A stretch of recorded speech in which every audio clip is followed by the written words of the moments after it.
किसान साथियों, ग्वार की खेती कम लागत और कम पानी वाली फसल है। इसकी खेती उन मृदाओं में भी आसानी से की जा सकती है जहां पर दूसरी फसल को उगाना अत्यधिक कठिन होता है। ग्वार की खेती मुख्यतः राजस्थान, मध्य प्रदेश, उत्तर प्रदेश में की जाती है। इसकी खेती हरी सब्जी, हरा चारा, हरी खाद एवं दानों के लिए की जाती है। अब बात आती है कि ग्वार की खेती के लिए मृदा कैसी होनी चाहिए। किसान साथियों, ग्वार की खेती हर तरह की मिट्टी में की जा सकती है। उचित जल निकास वाली दोमट व बलुई दोमट इसकी खेती के लिए सर्वोत्तम मानी जाती है।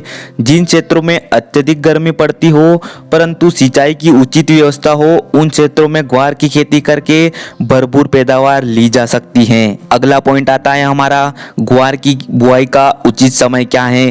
किसान साथियों, ग्रीष्मकालीन फसल की बुआई के लिए मध्य फरवरी से मध्य मार्च उचित समय होता है। लेट बुआई करने से इसका प्रतिकूल प्रभाव पड़ता है पैदावार पर। अच्छी पैदावार के लिए उचित समय पर हमें इसकी बुआई कर देनी चाहिए। अगला पॉइंट आता है हमारा, बीज दर की मात्रा। किसान साथियों, ग्वार की खेती के लिए 15 से 18 किलोग्राम प्रति हेक्टेयर के हिसाब से बीज दर की आवश्यकता होती है।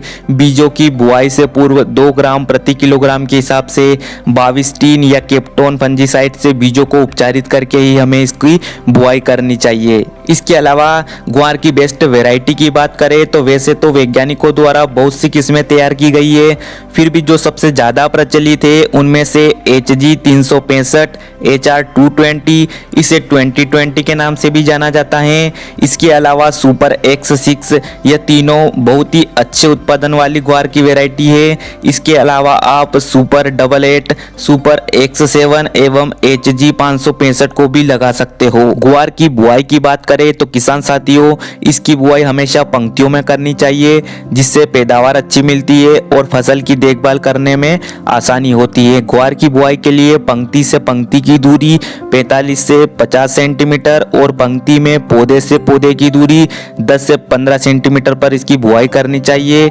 बुआई के समय भूमि में पर्याप्त नमी होनी चाहिए जिससे बीजों का जमाव शीघ्र और पर्याप्त मात्रा में हो सके। अगला पॉइंट आता है हमारा, ग्वार में सिंचाई की कितनी आवश्यकता होती है।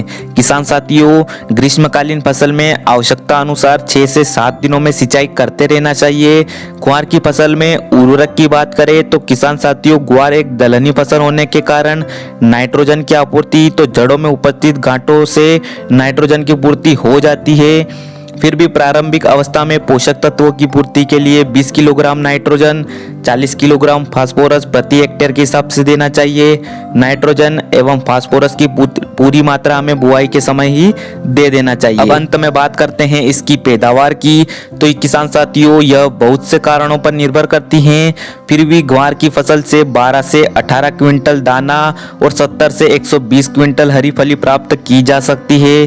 किसान साथियों, इस तरह से आप भी गर्मी के मौसम में ग्वार की खेती करके अच्छा उत्पादन ले सकते हो। किसान साथियों, आशा करता हूं आपको जानकारी अच्छी लगी होगी। जानकारी अच्छी लगी है तो वीडियो को एक लाइक ज़रूर करें और हमारे चैनल को सब्सक्राइब करें और पास आए बेल आइकन को भी ज़रूर से दबा लें ताकि आने वाली वीडियो का नोटिफिकेशन सबसे पहले आप तक पहुंचे। मिलते हैं अगली वीडियो में।